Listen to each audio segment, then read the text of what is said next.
আসসালামু আলাইকুম। আশা করি সবাই ভালো আছেন। আমিও আল্লাহর রহমতে খুব ভালো আছি। আজকে আমরা এসেছি মামার বাড়িতে। আর এখানে এসেই মাথায় নামলো এক দারুণ আইডিয়া, মাছ ধরবো। তাই মামা এবং মামাতো ভাইকে নিয়ে শুরু করলাম বড়শি বানানো, খাবার তৈরি, তারপর বিশাল বিশাল মাছ ধরার মিশনে নামলাম। চলুন দেখি আজকের সেই আমাদের কাজের অ্যাডভেঞ্চার। মাছ ধরতে গেলে আমাদের আগেই দরকার বড়শি। তাই আমরা একটা শক্ত বাঁশ কেটে নিলাম, তারপর সুতা লাগিয়ে কাটা বেঁধে বানিয়ে ফেললাম আমাদের নিজস্ব ফিশিং রড। দেখে মনে হতে পারে খুব সহজ, কিন্তু একটা ভালো বড়শি বানানো কিন্তু একটা শিল্পের মতো। আমার মামা খুব দক্ষ হাতে তার শৈল্পিক সৌন্দর্য দিয়ে বড়শিটিকে বানাচ্ছেন এবং আমি খুব মনোযোগ সহকারে জিনিসগুলো দেখছি।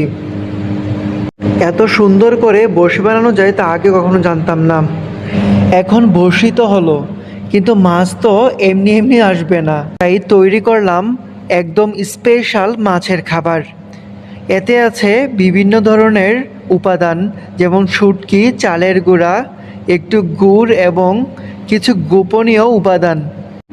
আমার মামুনির সহযোগিতায় এগুলিকে চুলায় দিয়ে গরম করে তারপর নিচে নামিয়ে আমার মামাতো ভাই খুব সুন্দর করে এগুলোকে পিষে নিচ্ছে, যাতে কিনা মাছেরা খুব তাড়াতাড়ি নাকি খাবার খেতে চলে আসবে। মাছের খাবার যত ভালো হবে তত ভালো মাছ ধরা পড়বে। তাই আমরা খুব মন দিয়ে এটা তৈরি করছি, একটা পারফেক্ট ডুও তৈরি করে নিচ্ছি। আমরা বারবার এগুলিকে মিক্স করে নিচ্ছি। খাবারকে যত মিক্স করব ততই এর গুণগত মান বেড়ে চলবে।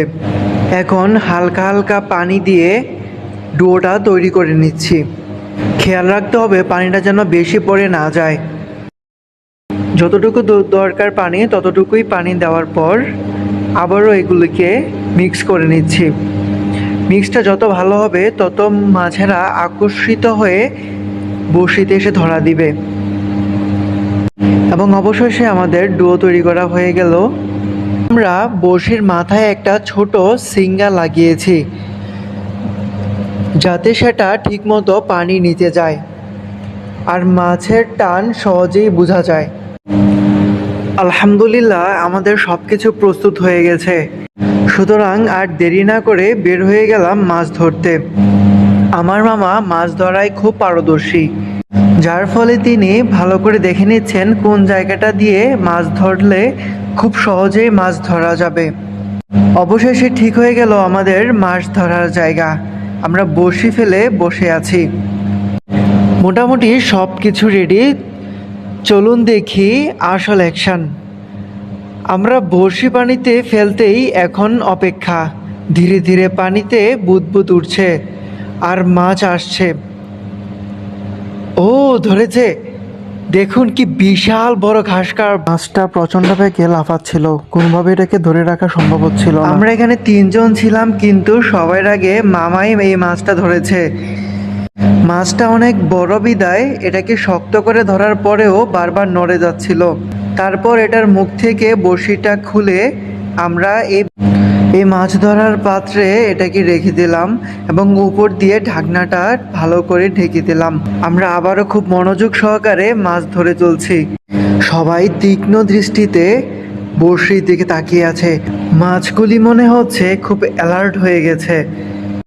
আমরা অনেকক্ষণ চেষ্টা করেও একটাকে তুলতে পারছি না, বারবার খাবার খেয়ে চলে যাচ্ছে। কিন্তু হাল ছাড়ার পাত্র আমরা কেউ নই। মাছ আজকে ধরেই যাব, এই নিয়ত করেই বসেছি। সত্যি আজকের দিনটা অসাধারণ ছিল। মামার বাড়ির পরিবেশের মতোই ভাইয়ের সাথে মজার সময় আর বিশাল বিশাল মাছ ধরার অভিজ্ঞতা। আলহামদুলিল্লাহ, অবশেষে আরও একটি ঘাসকার্প মাছ মামার বড়শিতেই লেগেছে। মাশাআল্লাহ, অনেক বিশাল এই মাছটা। আপনাদের যদি এই ব্লগ ভালো লেগে থাকে তাহলে অবশ্যই লাইক, কমেন্ট এবং সাবস্ক্রাইব করবেন আর জানাবেন আপনারা কী ধরনের কন্টেন্ট দেখতে চান। পরবর্তী ব্লগে আবারও দেখা হবে। ধন্যবাদ।